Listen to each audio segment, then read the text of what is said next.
Hello there, this is Ty the Movie Guy, and I watched 5 brand new movies in the month of May. So today we are going to stop and rank those movies. And before we get started, I just wanted to mention, unfortunately, I wasn't able to watch the movie If. I really want to see it because I want to see another movie John Krasinski directed. And then it has an amazing cast starring Ryan Reynolds and then a whole bunch of other actors in this movie. But unfortunately, I didn't get around to watching it because it's a kid's movie and none of my friends are really interested in going to see that, and I wasn't gonna go myself. I'll watch it eventually, but unfortunately I wasn't able to watch it in time, so it is not gonna be in this list.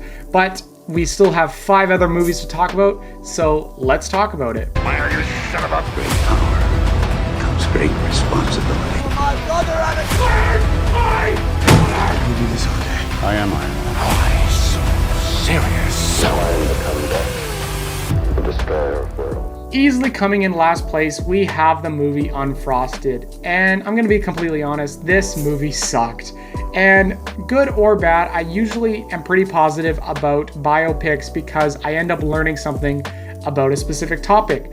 But with this one, I don't even know if you can call this a biopic. They took a tiny portion of an event, and side note, Pop-Tarts, even if this was like true to the real events, I don't think it's that special. It's just a cracker with jelly inside. I don't think it warrants a movie. But anyways, they took an event of the Pop-Tart being made, and then everything else was like fiction. For comedic reasons, they like changed stuff to make it funny. But the thing is, it wasn't even that funny whatsoever. It got like a couple laughs out of me.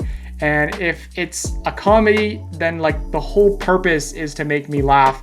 And it majorly failed in that area. I'd say the only positive about this movie is, there's a couple actors and comedians that I recognize, but it also, like, that part baffles me because it's like a bunch of people that I find funny are in this, but it's like not funny at all. All the comedy was like centered around like brand stuff. It reminded me of like the crappy animated movie Food Fight, where it's just brand related humor. And like, how much do these brands have like a following for people to make so many jokes about it and expect it to be funny? I can rant about this for hours, but yeah, this movie really did suck. So it is easily coming in last place. Coming in 4th place, we have the Garfield movie. And I'd say compared to Unfrosted, Unfrosted's here, and then Garfield's like up here. It's like a big gap, I'd say. It's decent. I can see some people liking it, specifically kids liking this movie. It has a very simple plot of like a heist movie. We've seen that a million times before.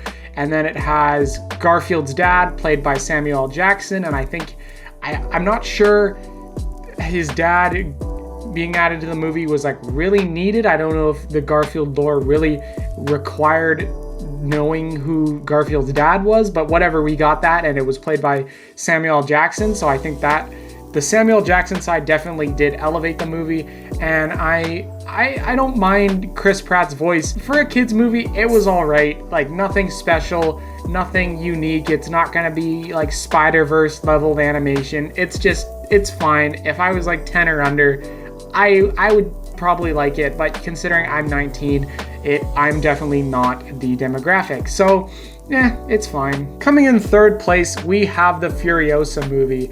And fun fact, this video was gonna be all about Furiosa, but turns out I don't have too much to say about this movie, so I turned the Furiosa review into a May ranking video, and so that's how this video came to be. And all in all, with this movie, I'm gonna be honest, I was slightly disappointed just because I had like Fury Road level expectations with like stupid action, trucks driving through the desert and all that jazz. And we definitely did get that. I'd just say a lot less than Fury Road. And a lot of that was maybe due to the front half of the movie really getting into Furiosa as a child, and I think that did somewhat detract from the movie. I don't think we had to spend that much time as her as a child, so I think that really did detract from the movie for me personally and took away from the stupid, dumb, fun car desert violence that I expected. But probably one of the big standouts of this movie for me was definitely Chris Hemsworth as our villain, Dementis. I think he played a great, funny menacing villain. And then I think Anya Taylor-Joy also did a really great job as Furiosa, and she's just becoming one of those young actors that I get really excited when they are ever in a movie. So all in all, a little bit disappointing, but still a pretty solid movie. In second place, we have The Fall Guy. And just like Furiosa, I was a little bit disappointed about this one, just because I expected it to be as funny as Bullet Train, David Leitch's last movie, which I was a big fan of and I thought was really funny and creative and original. And this one just fell a little bit short just because, you know, a little bit less original and a little bit less funny. And it still definitely had its funny moments, of course, from Ryan Gosling, just not as much as I was hoping. And then also I wasn't a huge fan of the romance aspect of it and how it was all about like how they were talking about how they broke up and whatever, and that was like the whole humor. I wasn't a big fan of that, but I did like a couple of the action scenes, specifically the one where they were fighting in like a dumpster getting towed by a truck. I thought that was really cool.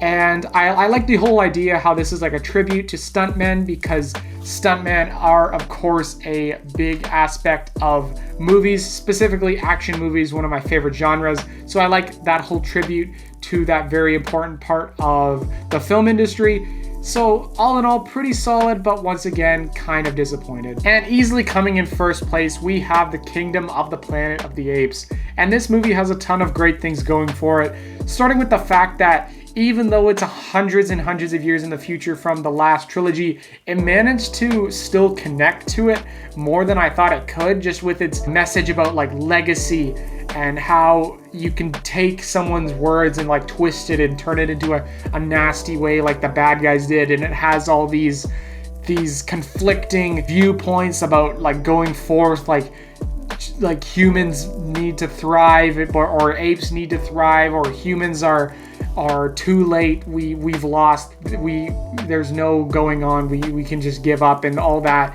I just really love all like the viewpoints and how they all make sense in their own right. And then just with the whole last trilogy and this new movie, just the cinematography and the ape design in all these movies are fantastic. I love seeing worn down buildings with overgrowth, and I love the design of the apes with their fur and skin design. It is impeccable, and the characters were pretty good. I specifically like Proximus Caesar. I think he was definitely the standout character and a great villain. I think Noah has a little bit of getting used to. I think as we watch more films with him in it, he will grow on me. He obviously isn't as good as Caesar, but I think he can get to that point the more he progresses. And then there's a couple little nitpicks about the humans, about like how do they know so much hundreds of years into the future and like stuff like that. But all in all, this was a really solid movie, and I am 99% sure it is going to make it into my top 10 of the entire year. So that is my list. I would love to see your list down in the comments below, ranking the movies you watched in May. And I'm going to keep on working away at reviews and rankings and all that fun stuff. So be sure to like, comment, subscribe, comment on You Pick the Flick, all that stuff. And I will see you when I make another video. So farewell.